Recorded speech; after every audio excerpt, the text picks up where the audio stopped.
Have you ever heard of a quiet book, a busy book, a learning binder, and wondered, what in the world is it?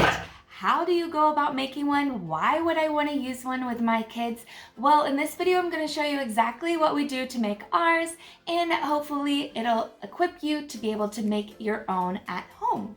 Hi pals, my name is Jordan Ashley and I am a Disney homeschooling mom of 2 who works at home to make my dream of being home with my kids a reality so that we can have family adventures, explore and learn and grow together as a family, and so that we can make learning fun, because that's what it should be, right?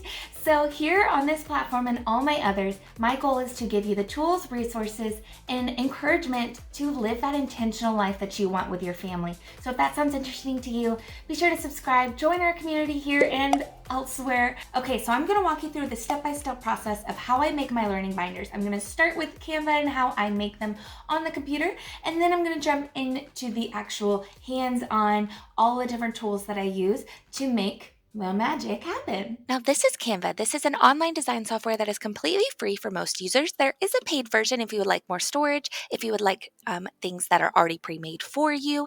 There is a ton of options for different elements that you can include, and it does have a lot of different features for the paid version. If you would like to try Canva Pro for free for 30 days, you can use the link down in the description and to get that trial. Now, you do not need to be an expert in order to use this software. I will make a video on how I make different things in Canva, and I will go into detail in that video, so be sure to subscribe.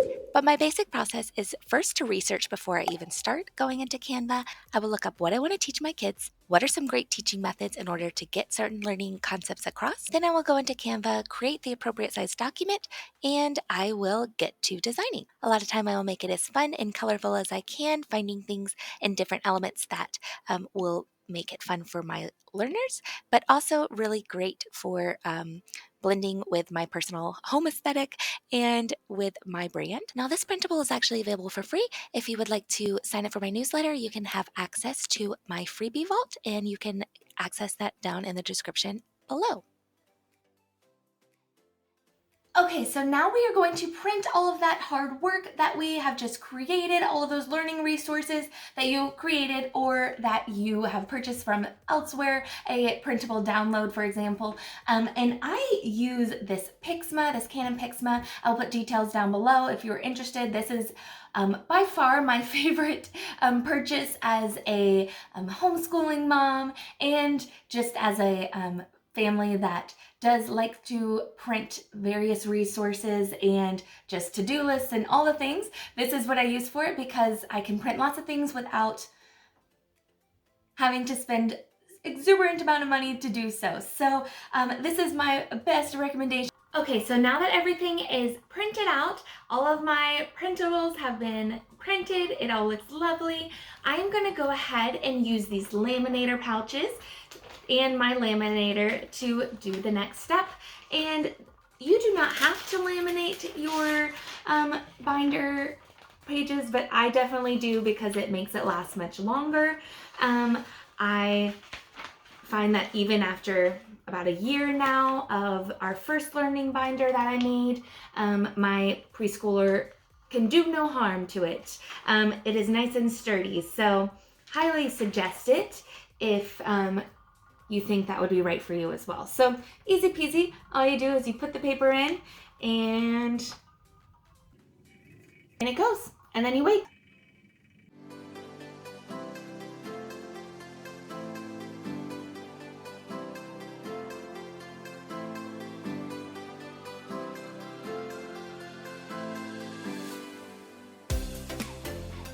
Okay, so for the purposes of this video, I am only going to show you, you only need to see me do one of the pages. You don't need to see every single one, I don't think.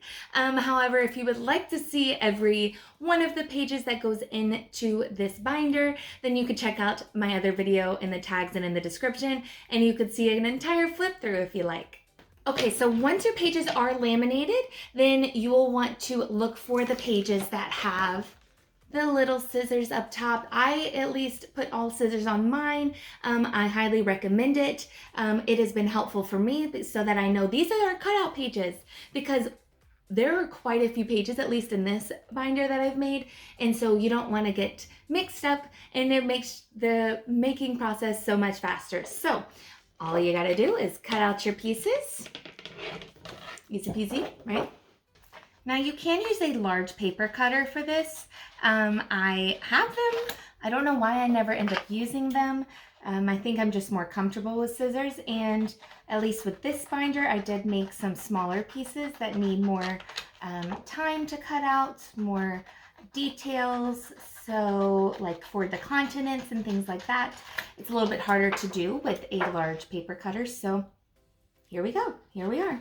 Now I actually let my preschooler help me do these things. Ariana is very, she wants to help at every step and turn, and I do my best as long as it's a safe activity to allow her to help whenever she can, whenever she wants to, which is almost always, which is wonderful. I don't want to discourage that in any way, shape, or form. So for this, I don't necessarily let her cut out the pieces quite yet. She's not quite that able with the scissors to the point where I'm ready to let her cut out the like different squares and different shapes and things, but I will let her use her scissors to cut out shapes out of the pieces that I have already cut, things like this.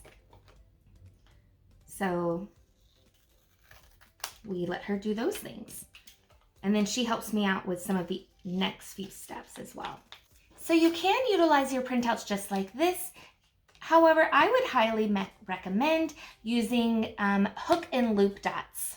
So whether you call them Velcro or hook and loop dots, these are super helpful to not lose your pieces, and it gets it more engaging, and it takes the little ones a little bit more time. They use a little bit more hand-eye coordination, or those fine motor skills, I mean, and it's a lifesaver, really. So I just got these off of Amazon, just like everything else, but easy peasy. This is one of the activities that I let my little one do with me. So the ones that I have come in 2 separate rolls, and of course one side is soft and one side is a little rougher, and in order for it to work, you have to make sure you utilize one for your cutout pieces and the opposite one for your actual learning pages. So for my own sanity and to keep it easier, I tend to use the same type on my learning pages. So I usually use the rougher side for my learning pages, and I just put one for each of the different pieces that I am hoping for my little one to learn, each of the different manipulatives. And then I will do the same to the back of each of the cards.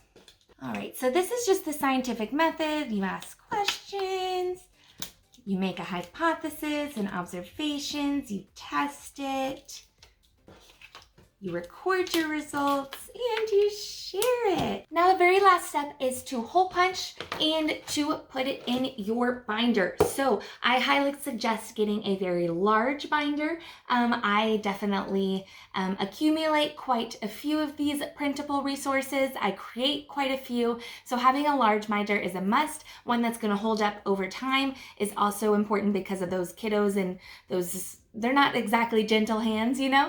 So that is the last step other than using it. So whether you are at the stage of your little one needs a lot of instruction, needs to understand, maybe they haven't heard of, for this example, what a scientist is, what the scientific process is.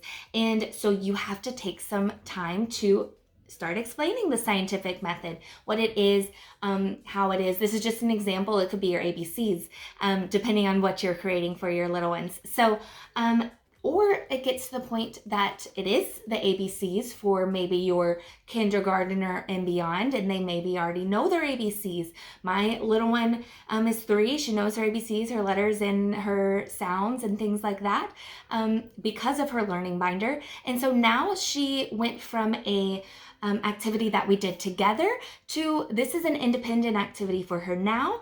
And so that is just another example of what